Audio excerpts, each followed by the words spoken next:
What is going on, guys? Thank you so much for joining me right here on Outside the Brand. This is episode 270 for your November 2nd, 2022. I am your host, Phil, and of course, this is Outside the Brand. Thank you so much for joining me right here on your Wednesday nights, wherever you may be. And, guys, I have to apologize. I have to apologize because over the last few days, I have not been feeling too well. We were supposed to have a Monday Night Raw review on Monday.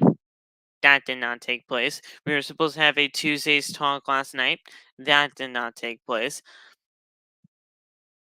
I have been dealing with some stuff personally as well as me not feeling too well. So obviously, with me not feeling too well, I thought that it would be in my best interest to rest up those 2 days and get back to you guys on Wednesday, on tonight, to give you guys the best show as possible. I thought with everything going on right now that I owe it to you guys to come on in here tonight and to honestly just give you guys an apology after everything that's been going down. I trust me, in every power, in everything that I do, I always want to take this show personally. I take this show with pride. I take this show personally, and honestly, I don't ever want to come on in here and bullshit you guys for about an hour or two just because I have to. I want to give you guys my best. And if I'm not at my best, then I don't want to be here.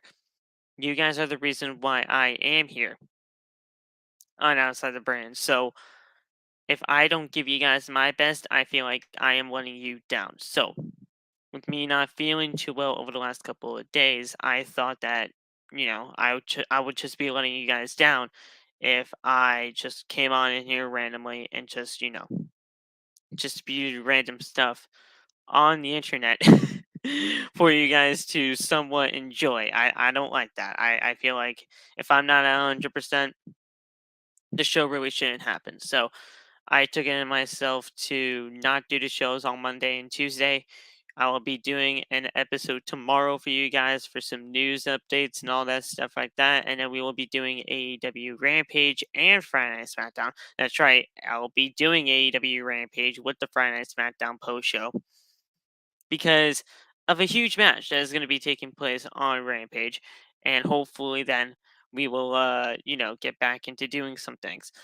This is probably the only Rampage that we will be covering for the rest of the year because this match on AEW Rampage this Friday is going to be that important and that just awesome to do. So we will, and Supernova right there is basically giving it to us right there. Shibata will be on AEW Rampage this Friday, going up against Orange Cassidy for the All Atlantic Championship, and that is the reason why we'll be covering AEW Rampage on Friday.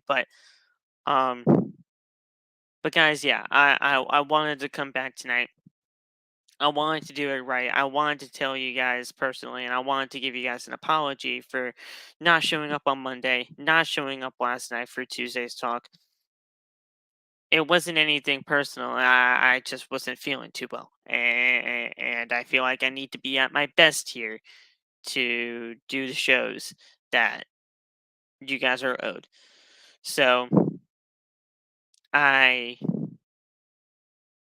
I'm here. I'm here now, and we are going to be doing everything in our power to get through tonight's show. Because I'm going to be completely honest with you guys, and I want you guys to uh say so in the chat with me. If you guys kind of agree, you can. If you guys don't, that's okay too. But I wasn't feeling all that much for Dynamite tonight. I don't know what it was. Dynamite to me, it wasn't. To me, I don't. To me, I didn't really like the show all that much, and that's saying something for AEW. I thought AEW wasn't a bad show tonight by any means, but I just don't feel like it was booked properly. If that makes any sense, I really didn't feel with tonight's show.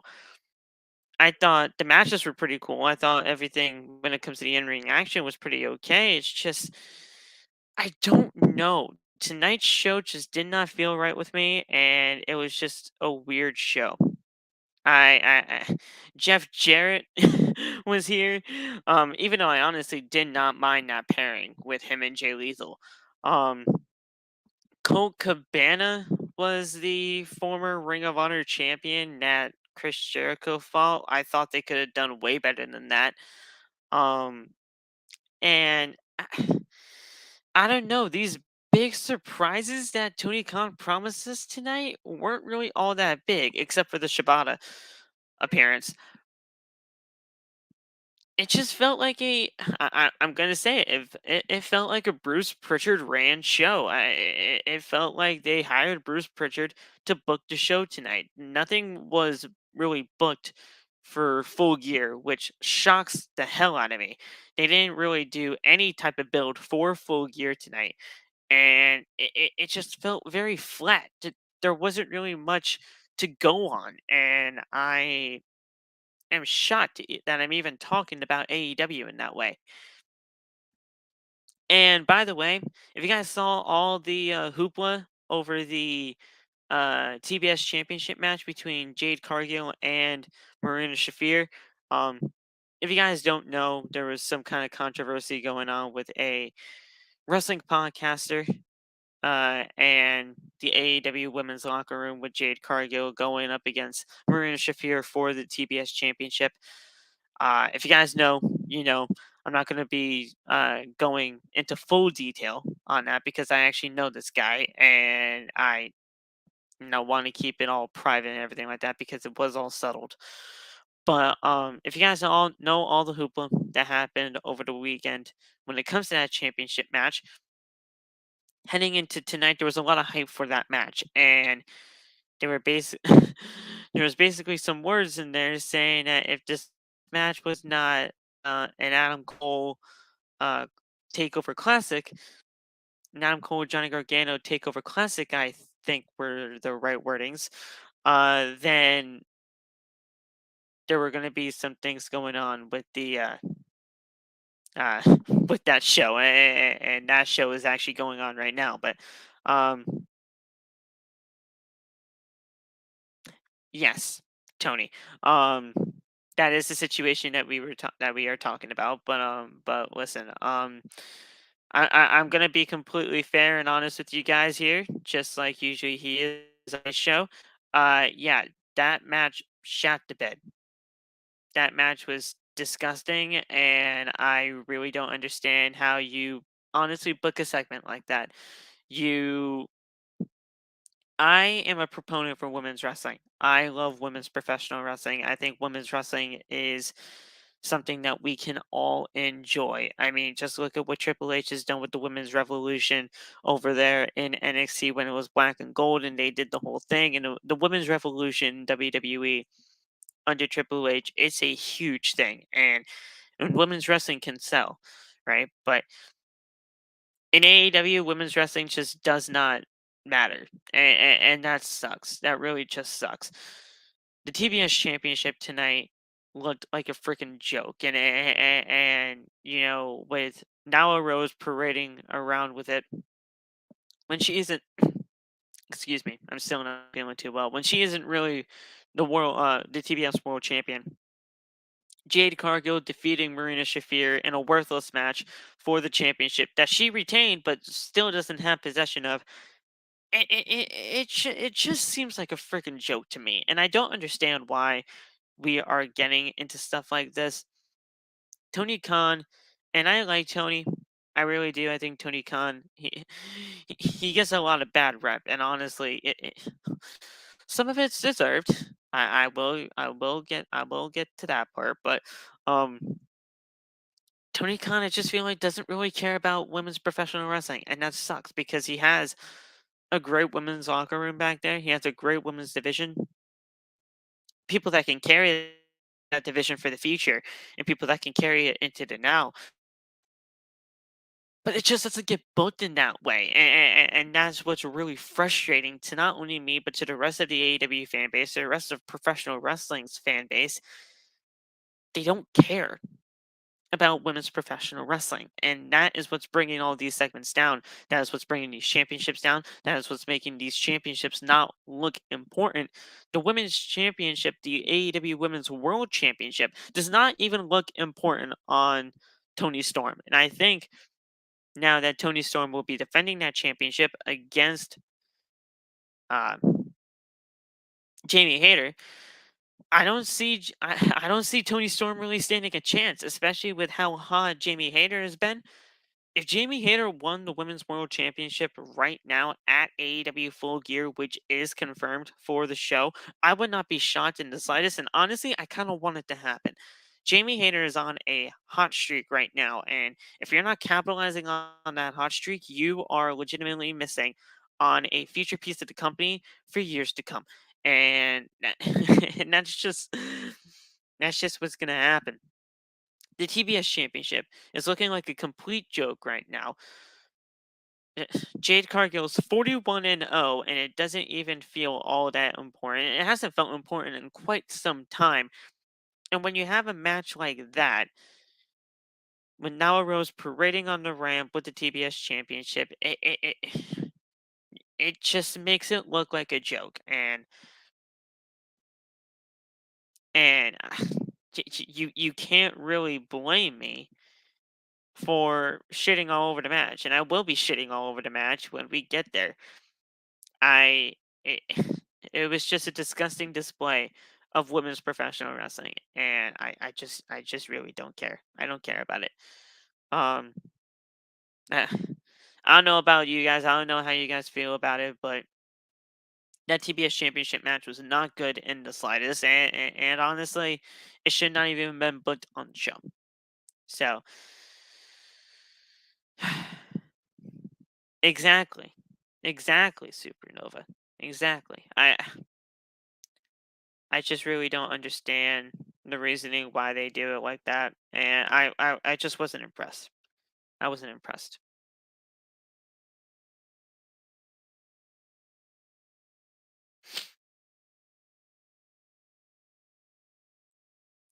I mean, yeah, Tony. I like him. I do. I've been watching him since WrestleMania 30, and I've always had a much deep respect for him, and I always think that with him, he's honestly kind of the reason why my content creation journey became the way it was, and the reason why he actually gave me the platform and gave me the voice to do a podcast like this. He legitimately gave me the courage to actually get out there into the real world and do a podcast like this. So I'm always gonna have that kind of respect for him. People don't like him, and that's okay. People don't like his opinions. That is okay too. But the fact that it went to that lengths of an outrage, I just don't know. I just really don't understand it. But I hope Jade loses that championship soon. And I hope it's to the right person, but I hope when she loses that championship it's a good match, and not just some random match that just I really don't even care about, right? So I mean, we're going to get into everything else that happened on tonight's show. It wasn't just about the TBS championship match, even though that match got a lot of hype because of what happened on that day. um but everything else we're going to be talking about tonight. And if you guys would like to stay for the rest of it, I appreciate you guys. But guys, thank you so much for joining us right here on Outside the Brand. If you guys um would like to hit that subscribe button down below, turn on the bell for all notifications. That way you never miss when we go live. We go live, and we will be going live from now on. Um I'm gonna try to get a lot more consistent with all of this shit. Even if I'm not feeling too well, I'll be getting right on here. Because I feel like I owe it to you guys. So we will be going live from now on every Monday, Tuesday, Wednesday, and Friday for you guys' enjoyment, and sprinkling in some weekend episodes as well for you guys. Um, I was gonna say if you guys missed anything on the channel from the last few days, go check it out, but we didn't have anything for the last few days, and I apologize for that. But if you guys missed anything from last week, you guys can go and do that. You guys can go. It's all on the homepage for you guys right there to enjoy. hit the like button, guys. Hit the like button. The like goal for tonight is 15 likes. So go hit the like button and smash it as hard as you possibly can. If you guys enjoyed the Daddy Ass Birthday Bash, hit the like button. Hit the like button. And we this is gonna sound freaking weird, but there was a lot of scissoring that night, right? They did the whole thing. It was great. They did the whole thing, and I love it. Um, the birthday bash is just fantastic, and I love every single bit of it. Um, I love the kid that brought the huge scissors and gave it to Daddy Ass. It was just a great thing. Oh my god, we'll get to that because that segment was flawless as always. But guys, I hope you guys enjoy what you hear tonight. If you guys do, make sure to hit that like button. Follow us on social media. All the TikTok links are down in the description below. You guys can follow me on Twitter and Instagram at @PhillyMatt_. That is the same thing as my TikTok as well. So it's all linked down in the description. That's my Twitter and Instagram for you guys to go check out as well. We are on the road to 1,000 followers on Twitter. So if you guys don't follow me on Twitter yet, go to Twitter, hit the follow button. I live tweet every show, so you guys can talk to me during the shows. It's a great time. We do it every single time. And yeah, I see you guys talking about Adam Cole in the chat. I really do want Adam Cole to come back as well, but I want Adam Cole to come back when he is perfectly ready to come back. I know he is. From what I'm hearing, he's nowhere close to being able to come back yet at full strength, and that sucks.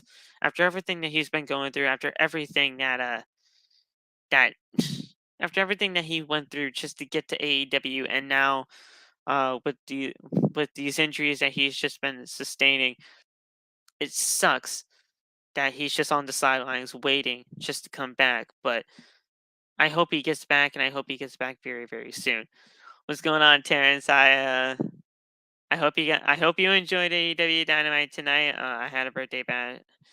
He had a birthday bash. I thought he was kidnapped. Yeah, he had a birthday bash. On AEW Rampage, he was kidnapped by Swerve Strickland. I did see that segment on AEW Rampage. I thought that segment was flawlessly made. It looked like a god dang, um, it looked like a whole freaking horror movie. I loved every single bit of it. I thought it was fantastic. And and yeah, he did actually have the birthday bash. He had like he had like casts on his hands and everything like that because he got his fingers chopped off or cut off apparently from Swerve, and they did the whole thing. It was just a phenomenally well done segment, and we'll go over that here on OTB, so that we can see what really took place. So, we're gonna get into the AEW Dynamite review right now. So let's get right into it, and we will do the dang thing. Um, so let's get right into it. We have the opening package for the show as always, and then we have the commentators going down the card for the show tonight. We started off with Darby Allin taking on Jay Lethal. And, we had this at the AEW Dynamite anniversary show. That's the last time I remember at least seeing this match. If we saw this earlier, you guys let me know. But the last time I remember seeing it was at the AEW Dynamite anniversary show. And this match was not bad at all. I honestly really did enjoy this match for what it was. I mean, we all know that during the whole thing, this was all leading up towards a weakness that that Darby Allin has, and Jay Lethal knows about a weakness of Darby Allin, knows a person that knows about a weakness that Darby Allin has, I should say, and throughout the rest of this match, we were trying to just figure out what this was. Darby Allin hit a stunner and climbs the top rope, but Lethal rolls out of the ring. He was going for the coffin drop.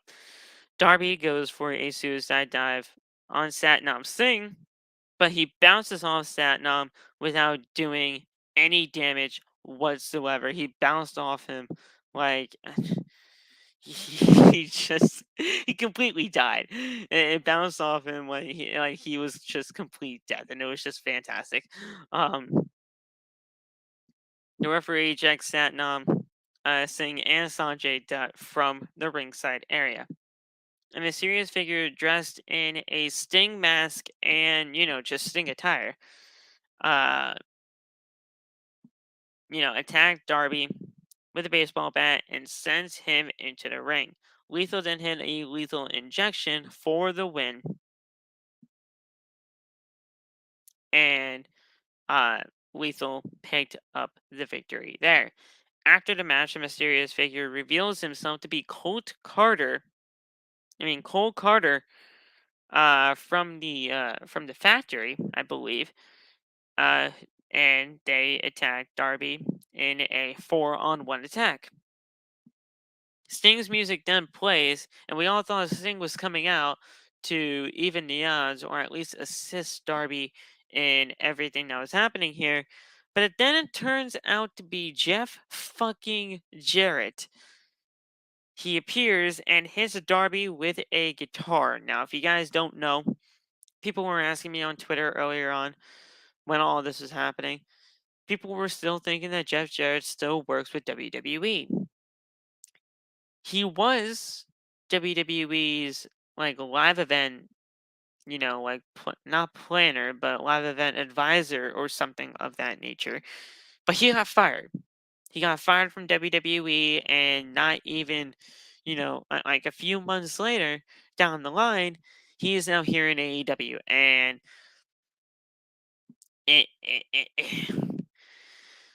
a lot of people are asking why, and I understand why you guys are asking why. Trust me, I have no idea either. Believe me, it's a head scratcher for sure.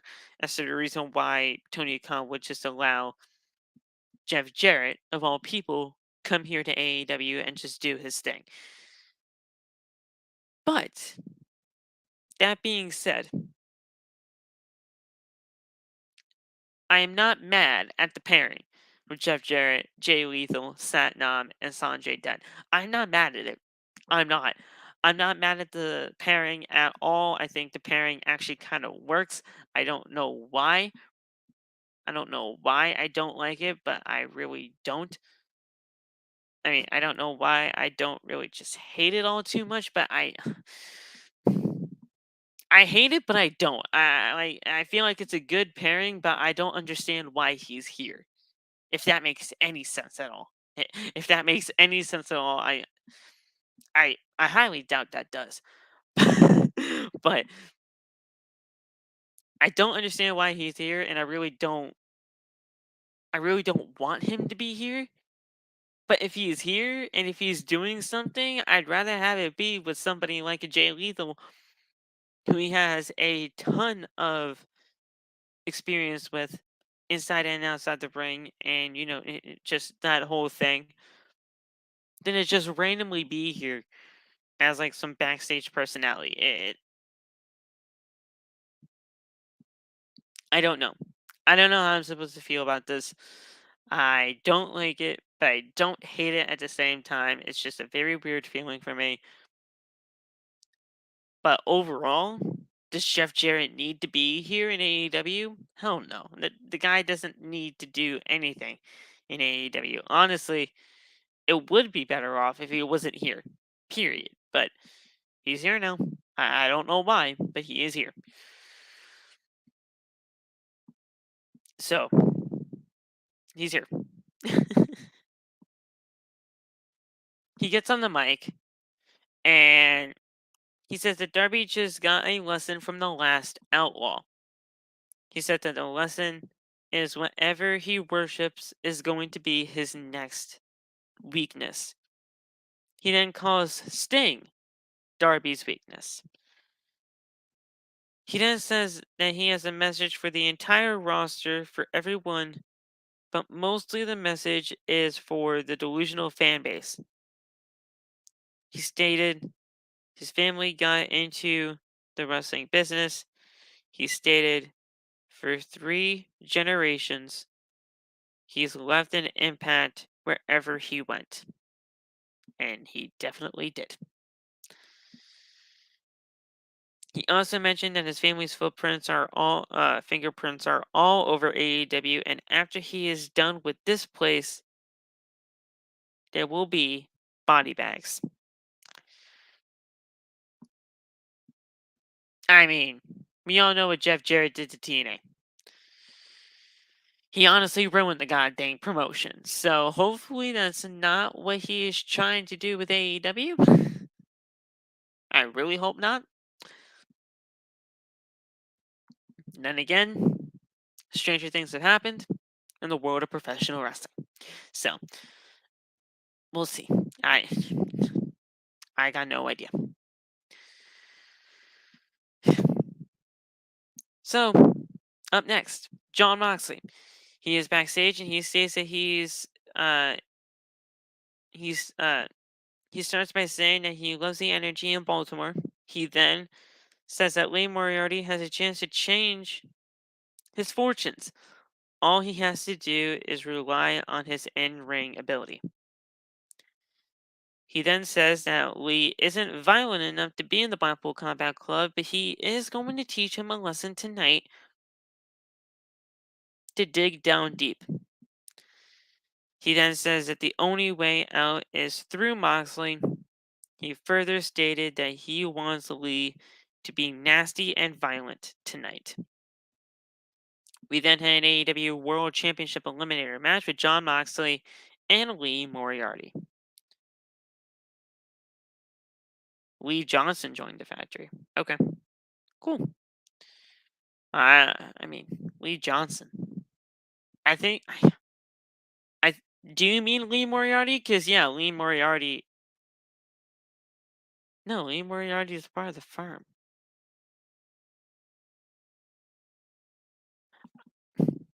Wait.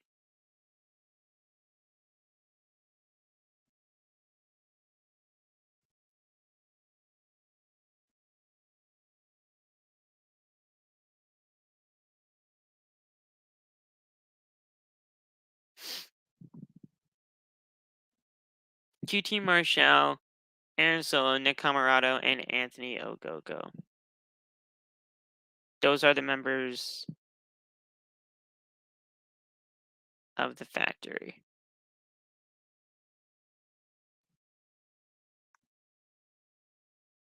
Lee Johnson. I'm trying to figure out who Lee Johnson is. I probably haven't seen him in forever. Oh, that guy. Yeah. Yeah. If he's with the factory, I mean, I guess that's cool. I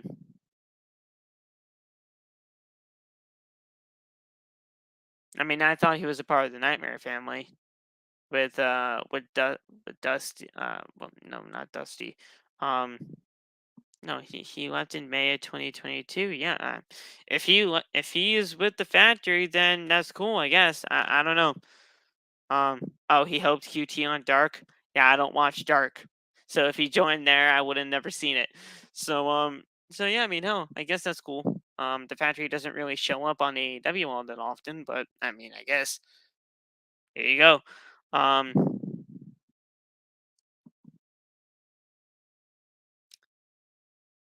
All right. Well, before we get into the Dynamite, before we get into that, into the AEW World Championship Eliminator match, Jeff Jarrett gets executive position in AEW after Dynamite debut. Jeff Jarrett shocked everyone by his appearance on AEW Dynamite tonight. For the former WWE star appeared following Darby Allin's match with Jay Lethal. Jarrett destroyed Darby with a guitar shot to the head. Now it appears that Double J is sticking around in AEW. Oh, great. Tony Khan took to Twitter after Dynamite tonight to reveal that he signed Jeff Jarrett to an exclusive position in AEW. Jarrett's new position will see him work a similar capacity to his former job in WWE. Interesting. A quote from Tony Khan's Twitter states, "Welcome to AEW Dynamite to the new AEW Director of Business Development, Jeff Jarrett. I look forward to expanding the AEW Live Events calendar in 2023 and future years with Double J, Mookie, and uh, and Raphael, and our entire great AEW team. Jeff Jarrett is all elite." For those not in the know, Jeff Jarrett worked for both on-screen and off-screen talents during his stint with WWE. The former WWE Intercontinental Champion was directly responsible to answerable to Vince McMahon, but lost his position after Triple H came into power.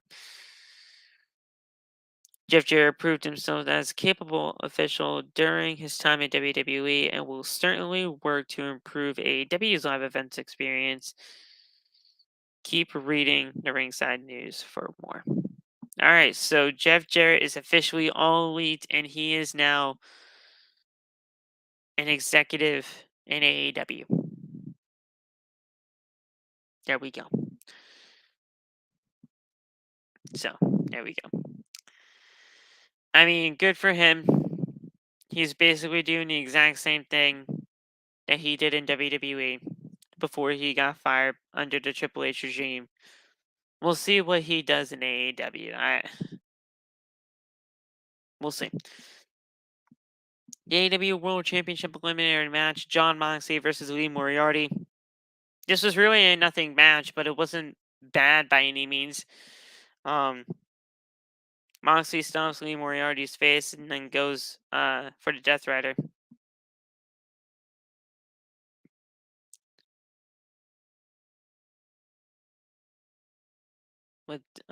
What did he give him that WWE didn't? I just wonder.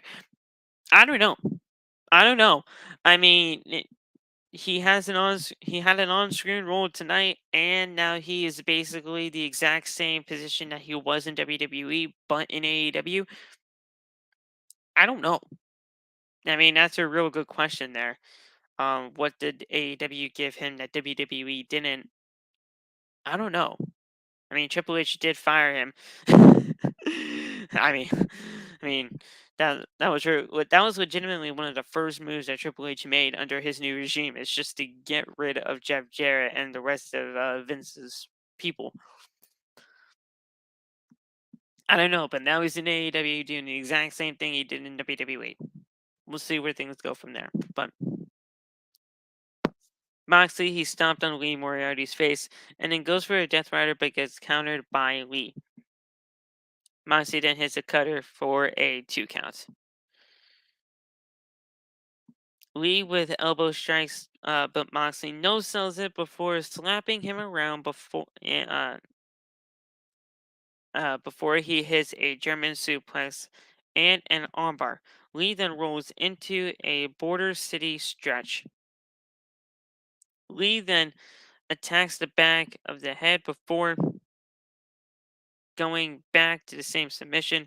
Mox escapes and hits the anvil elbows before locking in an armbar, and Lee taps out. Jon Moxley beats Lee Moriarty in the World Championship Eliminator. He will not get a World Championship match down the line. Ethan Page runs down and attacks Jon Moxley.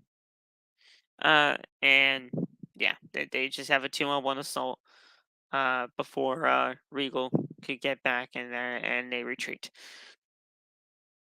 Renee Paquette sits down with Saraya, but Britt Baker is not there. Saraya is used to this because she knows what it's like to be a star, but Britt Baker doesn't care about anyone. She only cares about herself. Renee then welcomes her back to professional wrestling, but she asks why AEW of all places. That's exactly it, Tony. I mean, that's exactly it. Um, and I mean, that's exactly it. Um, Renee asked about her medical condition as well, and Saraya says that she will be saving it for next week because she has one more doctor that she wants to consult about her physical ability in the ring. And I think we all know what doctor she is talking about. Tony Schiavone is interviewing William Regal, and Regal says that Maxwell has all the potential, but he has a long way to go before becoming a good villain. Uh, However, it won't be enough for him to beat John Moxley. I love Regal. I love Regal. I think Regal is fantastic. Um, but there's a reason why he's talking about. I don't know, man. William Regal is going to be a deciding factor in that World Championship match. Will he side with Will he side with MJF, or will he stay with John Moxley? It is going to be something very interesting. I want you guys to be prepared for that. I want you guys to be prepared for William Regal being a deciding factor in that match. Because it could happen. It could happen. The Acclaim's music hits, and they walk out to Max Caster rapping their song. Anthony Bowens begins to say, it's been a tough weekend because Swerve damaged Billy Gunn's hands, and that's why he can't scissor. He then says that the scissoring is taking over the world. He says he's done it. He says it's happening all over arenas. It's happening at the World Series. It's just happening everywhere. He then offers a foam finger to Billy Gunn so they can scissor. It's crazy. I know. Just bear with me.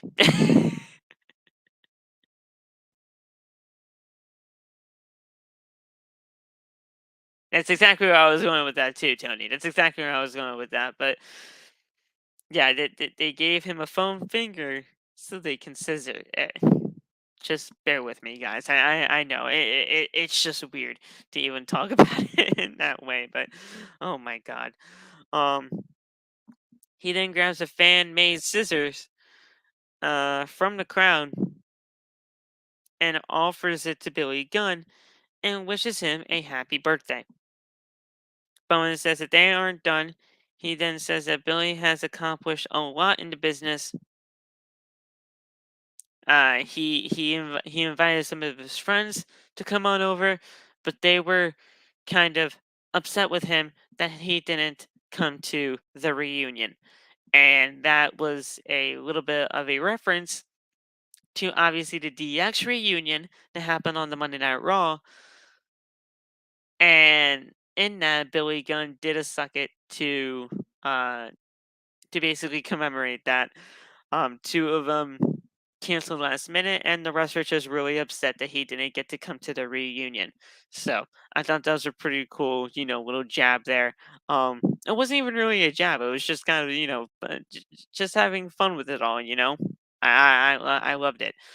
Um, but they gave him a world's greatest dad trophy, but it's a world's greatest daddy trophy because daddy ass.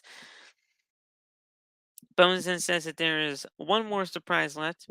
He then gives him a gift of a certificate of adoption, and they both signed it. So all they need is a signature from Billy Gunn. The crowd chants "Sign it," and it looks like, from what we are getting here, is that the Acclaimed could be the adopted sons of Billy Gunn. And Billy Gunn said, "I get to be your daddy." I know it's it's crazy. It's crazy. I don't even know what the hell we're talking about in 2022.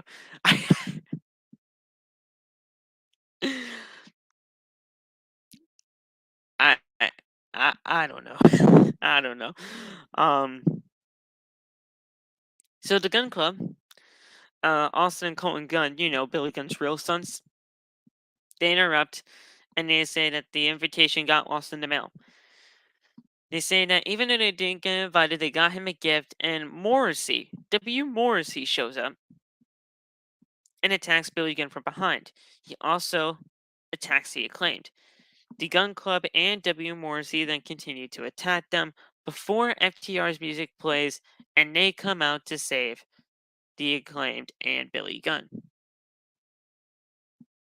They come out, the firm leaves the ring, and FTR picks up the AEW World Tag Team titles, but they give them back to the Acclaimed, basically saying, listen, we know we are not next for these championships, but we are coming for these championships, so be prepared.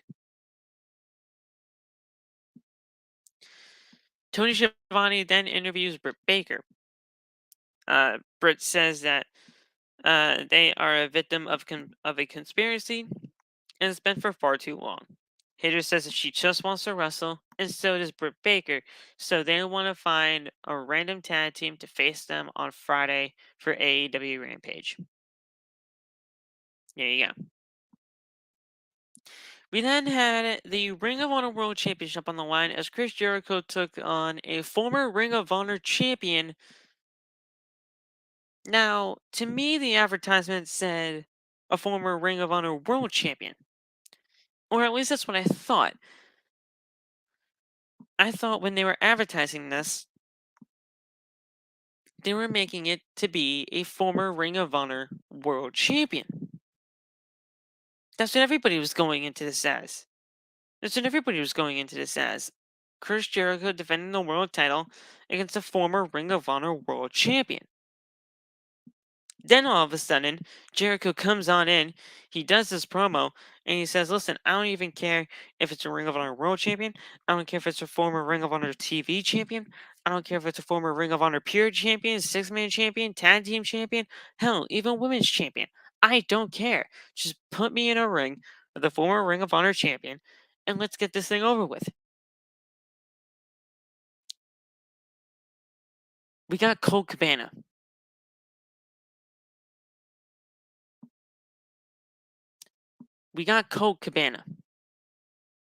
Who's a former Ring of Honor. I don't even know what Ring of Honor champion he is.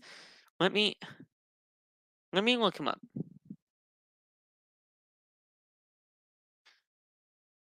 What kind of Ring of Honor championship did he win?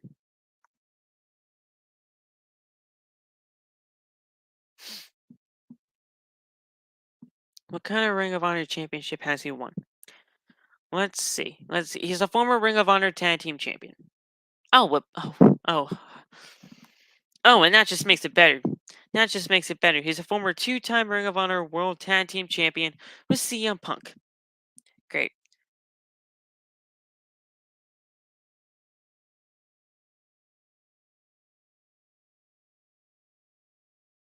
I guess I didn't hear the rest of it. I just heard former world champion, and I thought it was just a former world champion. By the way, the advertisement looked, it looked like he was just going after a former Ring of Honor champion. He's a former two-time Ring of Honor Tag Team Champion with CM motherfucking Punk, and that just fits so perfectly because to me, they brought back Colt Cabana just to say as a big old fuck you to CM Punk after everything that happened. I mean, that's just perfect. What else am I supposed to think of that as? They brought back Colt Cabana just to troll CM Punk, just to make a joke out of CM Punk, just to fuck around with CM Punk and say a big old fuck you. That's why they did it. I mean, how else are we supposed to take it? It was just a big old fuck you to CM Punk. They could have done a lot better with this, though. I'm not gonna lie. They do this whole thing. They make this as a big mystery. Oh my gosh, who's gonna be the former Ring of Honor champion? Is gonna be facing Chris Jericho for the World Championship, and they make it Colt Cabana. Really? If you were gonna make a Colt Cabana, they could have just met backstage and say, "Hey, you know, I don't like you. I don't like you either. Championship match." They could have done something. They could have done something like that. They really didn't have to make this a whole big mystery for it to just be Colt Cabana. That to me just felt like very Vince McMahon esque. It just felt very Bruce Pritchard booking. It just did. I did not care for it. I didn't care for it at all. Was it a bad match? I don't think it was a bad match by any means, but I, it didn't matter. It didn't matter.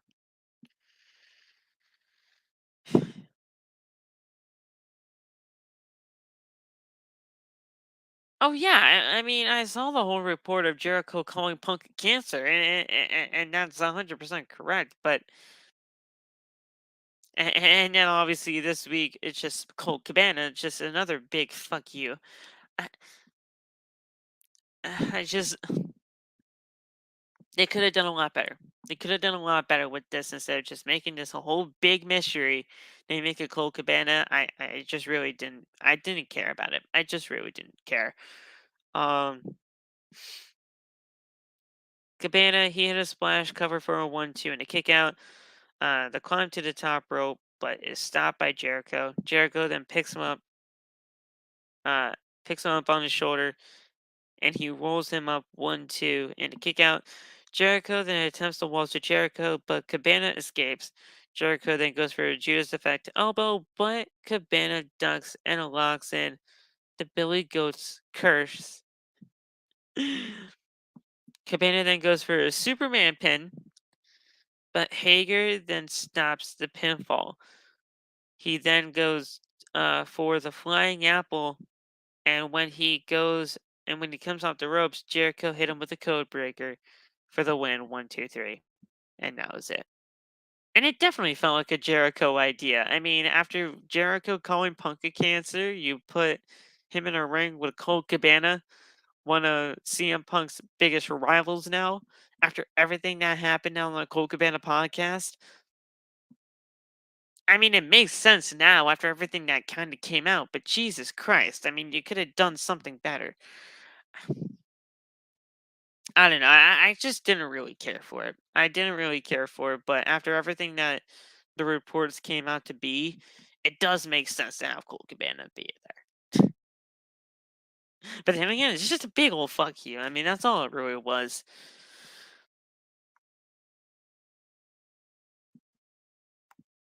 After the match, Matt Menard and Angelo Parker, they held the Ring of Honor commentator as Jericho slaps him, but Claudio Castagnoli comes in to jump Jericho. JAS and the Blackpool Combat Club, they brawl on the stage.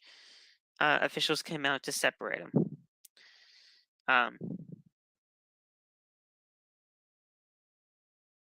I saw all of that too. I did. I saw all of that. So I mean, I mean, I guess it made sense from the report side of things, but I just really didn't care. The All Atlantic Championship on the line. Orange Cassidy defends against Luchasaurus and Ray Phoenix. This match was good. This match was really good. Like I said, the in ring competition for tonight's Dynamite was fine. It just didn't feel like a well put together show to me.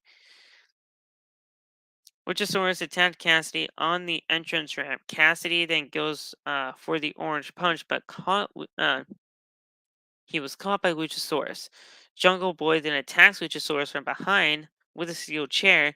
He then hits Luchasaurus with a crossbody off the entrance stage area through some tables at the uh,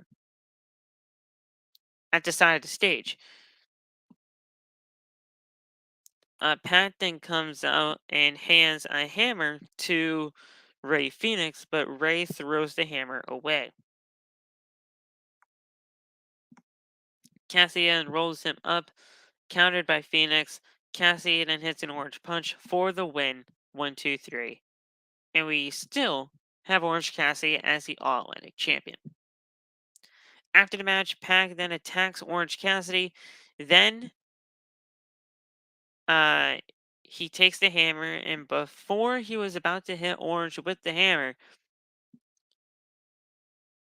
Katsuri Shibata comes out with the best friends and Rocky Romero, and he approaches the ring, and Pac leaves the ring. He then points to the All Atlantic Championship, and Orange Cassidy offers a contract for their match on AEW Rampage this Friday.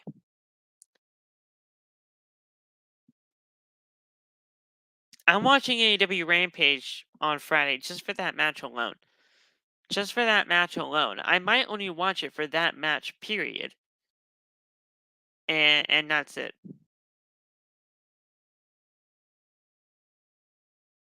Mostly every match had a post brawl too.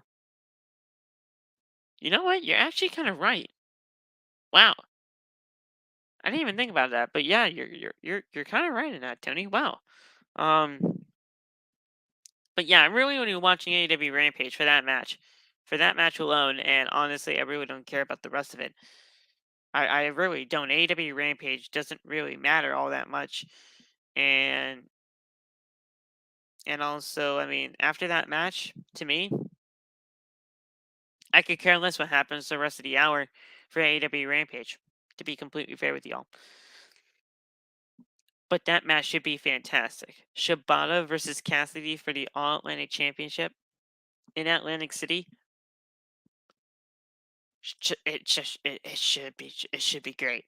I really am looking forward to that match. Tony Schiavone is then interviewing Swerve Strickland with Rick Ross backstage. That's right, guys. Rick Ross was backstage. And this is a segment in the show that I absolutely enjoyed. I loved every part about this. Rick Ross actually played his role perfectly in everything in this segment tonight. He might have had a little bit too much to drink before the segment actually took place, but I'm not going to fault him for that. I'm not going to fault him for that. He's just a world-renowned artist. He does the whole damn thing. And it honestly probably made the segment even better. So, Rick Ross was here with Swerve Strickland. He asked why Swerve did what he did on Friday, but Rick interrupts and says that he wants to make sure that Swerve is the biggest wrestler and recording artist in the world today. Keith Lee then comes out and says that Swerve didn't reply to any of his messages. He then confronts Swerve regarding the attack on Billy Gunn. He then says that they will team with the Gun Club against FTR and the Acclaimed this coming next week on AEW Dynamite. And then they toast. So we'll see there. I think it's gonna be a great 8-man tag. And we'll see where things go from there. There's definitely going to be some dissension heading into that match as well. So we'll see where that goes from there. We then had the shitty TBS Championship match between Jade Cargill and Marina Shafir. This match was completely garbage. I did not even really care for this match whatsoever. This match was a complete snooze fest, to be completely fair with you guys, and there was really nothing really to go over with it, but I will go over it anyway. I did hear that Bow Wow was coming to AEW. That should be fun. That should be, that should just be, something to witness for sure. We'll see where that goes. I don't know how they're gonna, fit that into anywhere, but if they fit it with Swerve and Keith Lee and all that, that should be a good spot for him. So we'll see where things go from there. I'm honestly kind of looking forward to that part. So we'll see. But this TBS Championship match between Jade Cargill and Marina Shafir fucking sucked. It was terrible. There was nothing about it that had any interest in me whatsoever. I was looking forward to honestly seeing how bad this match was going to be. And man, was I not disappointed. This match was terrible. Not only just because of everything that was going on during the weekend to get this match hyped up, even though it didn't even really need that much hyping up because let's be fair, the match stunk up to join. But Nama Rose and Vicky Guerrero also made it even worse than what it was as well. So this match was just terrible. It did not even need to be booked. I don't even know why it was booked. So, I mean, this wasn't even really a match. They really focused on Nyla and Vicky the entire time. Marina was sent to the barricade. Marina then was thrown into the ring. Jade walks up the entrance ramp, but Nyla then says that she needs to focus on the referee. Jade runs back in and hits a pump kick on Shafir. She picks her up, hits a Jaded for the win. I don't care. I don't give a shit. Jade Cargill deserves a lot better than this. I love Jade. I think Jade's great. But does she deserve any of this? Hell no. This match was a complete waste of everybody's time. Marina Shafir is not good. She does not even really deserve to be in this type of a matchup because let's face it, she was never been on TV. No, I'm gonna scratch that. She hasn't been on TV in months. So how does that constitute any TBS championship match? What the fuck is the point? Oh yeah, you're getting wins on Dark. Who gives a crap?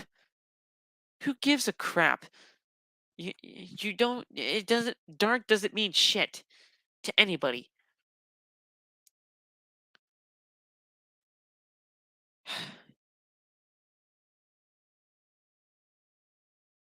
Like how do you go out there and you how do you go out there and you do something like that? How? How? And you got and this match got so much promotion. This match got so much promotion. This match got so much hype after everything that happened this past weekend. Yeah, sure.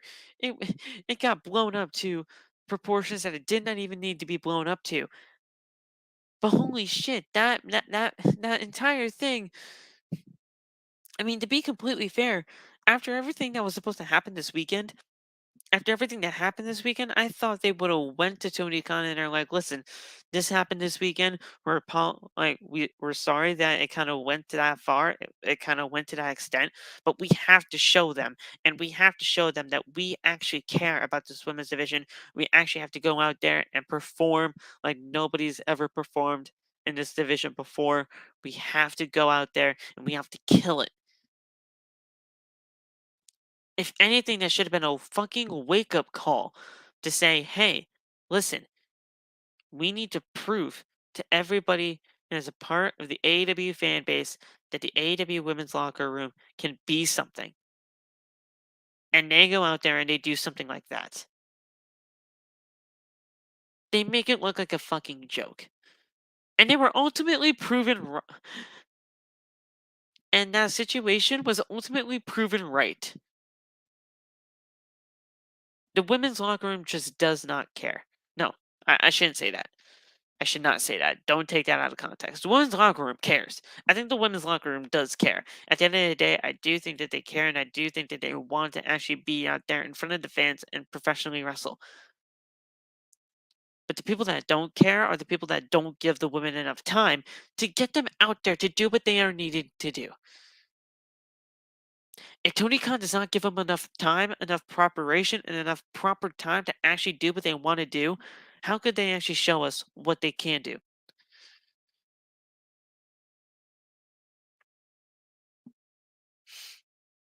I don't get it. I just really don't get it. If you're not going to give them the proper time to show us what they can do, why book the match at all? That's my issue with everything. That's my issue. I mean, I understand why the match was booked. I understand Marina Shafir is associated with Nyla Rose and Vicky Guerrero. I understand that's why the match was booked. I get that. But the match never needed to happen. The match never needed to happen, and the match, all of this, all of what they're doing right now with now Rose having possession of the TBS Championship when she's not even really the champion, this is legitimately just filler until we can get an opponent for Jade Cargill for full gear. And even then, if this is for full gear, it's going to be Nyla Rose versus Jade Cargill for the TBS Championship, and Jade Cargill is going to retain anyway. So who gives a fuck? Who gives a flying fuck what happens?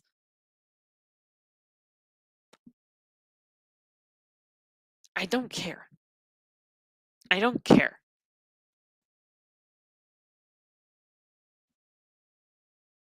No, Marina's not good anyway, even if they went to Tony Khan and say that they need to actually prove something to people. But it's just I I didn't care.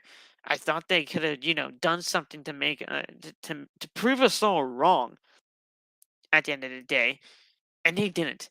They proved that situation right, and they should just never. Honestly, don't speak out ever again, please. Just don't speak out and like that ever again, because if you do, you're just gonna get proven wrong again, and the women's locker room and the women's division is just gonna look like a complete joke because of it. I want women's wrestling in AEW to succeed, but if it's not for Tony Khan, if it's not for the booking of this division, then what are we doing here? What are we doing here? Well, no, let's see.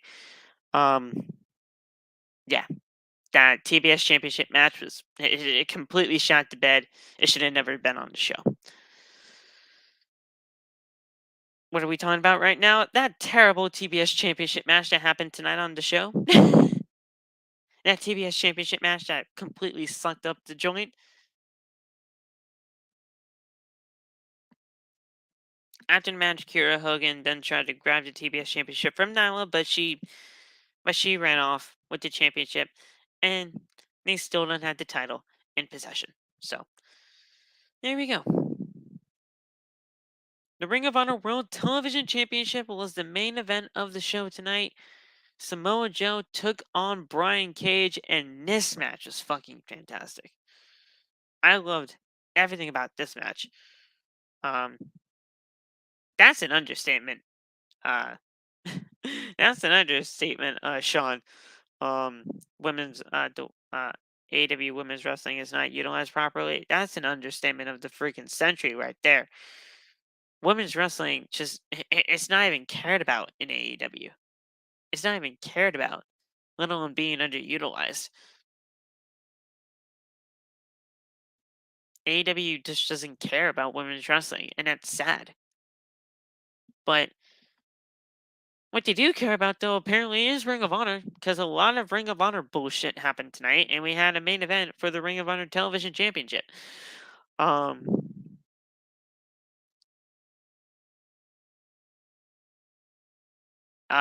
apparently, from what we are hearing from Tony Khan from Busted Open Radio, is that they will be having a TV deal as early as, early 2023. So we only have to have a few more months of AEW having Ring of Honor championships on AEW TV before TV deal could possibly be reached in 2023. Now, I agree. I put out on Twitter today that I honestly, I mean, I love Jericho. I think what Jericho's doing great. I think honestly, Jericho's doing some of the best work of his AEW career with the JAS and this Ring of Honor championship. But the Ring of Honor championships all over should not be on AEW television because I feel like AEW has really been brought down as of late with the Ring of Honor championships being a part of the show. They need its own platform, they need its own spotlight. And a TV deal is in the works for them to be done, but it has to happen in 2023. So we're only going to have to wait for a few more months, but I really don't care. I want it to happen now. I want it to happen now because I am just like you, Sean. I'm done with AEW having Ring of Honor championships on AEW TV. I am. I think it's tired, and I think it's kind of just, I think we're all just kind of bored of it at this point. But this match for the Ring of Honor Championship, TV title, I should say, was great. I thought this match was pretty good for what it was tonight. And it's Samoa Joe and Brian Cage. Of course, it was going to be good. Um, I'm so tired of War Joe and the Embassy ending the show on Rampage. Now it happened on Dynamite. I know. Um, I love Brian Cage. I think Brian Cage is fucking phenomenal. I think he's going to be greatly utilized in Ring of Honor when that does happen. And I know he's moving over to Ring of Honor because that just makes sense for him. Even though I do wish he was more utilized on Dynamite, I think it's going to be utilized more on Ring of Honor. I I don't know. I really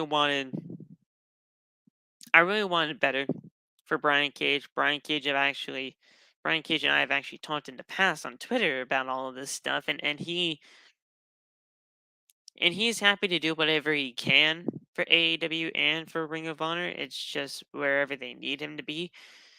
It just sucks. It just sucks because Brian Cage is such a talented professional wrestler at what he does, and he's being relegated to stuff like this. I just don't understand. Um, I know, and it sucks. These appearances are very scarce, and it really shouldn't be because Brian Cage is that fucking good. He should be utilized a lot more. But I don't know.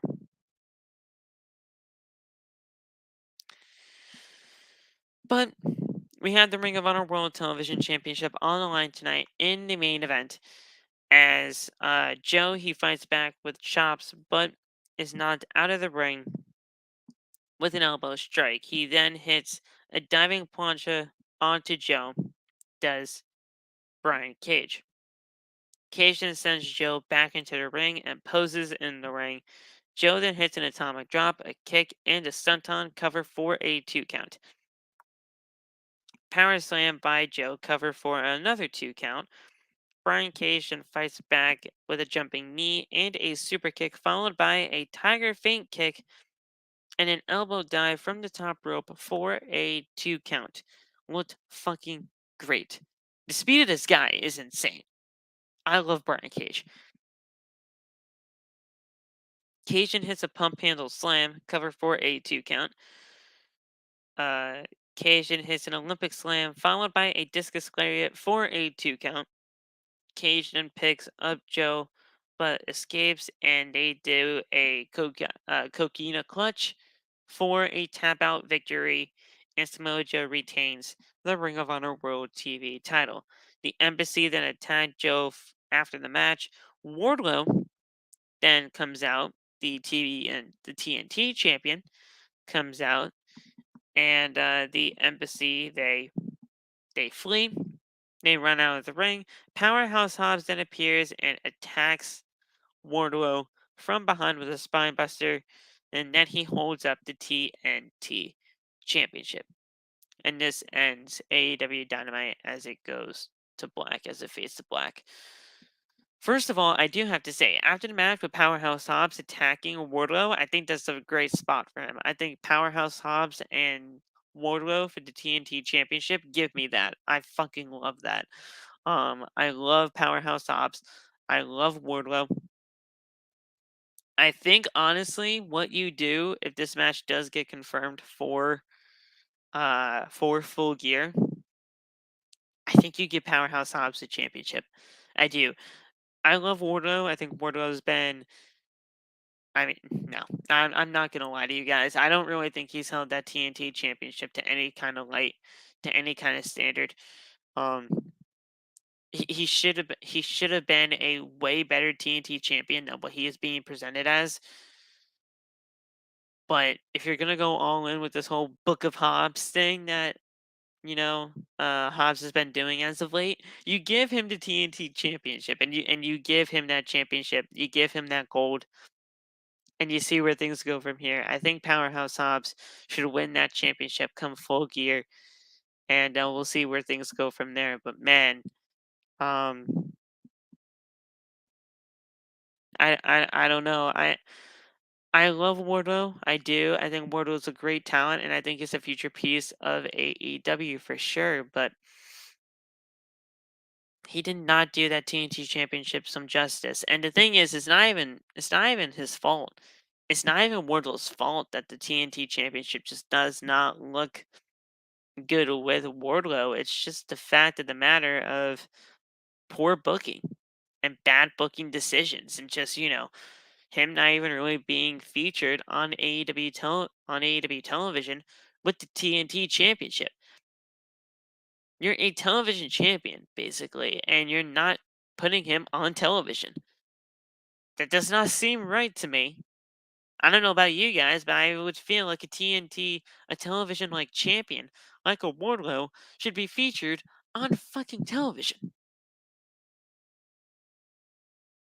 Maybe that's just me. I mean, hell, I don't know. Maybe I don't know professional wrestling after all. Maybe I'm just, shooting things out of my own ass. I don't know. Uh, you guys let me know in the comment. You guys let me know in the comments after the video is published. You guys let me know in the live chat now. Do you guys think a TV champion should be on television? Let me know. Let me know. Um, but yeah, Wardlow hasn't really felt the same, and it's not even really his fault. It's just bad booking. Bad booking. But I do think you I do think you pulled the trigger on Powerhouse Hobbs with how dominant he has been as of late. You get that championship on him, and you see where things go. Um, I really do want to see where that goes. So hopefully that does happen.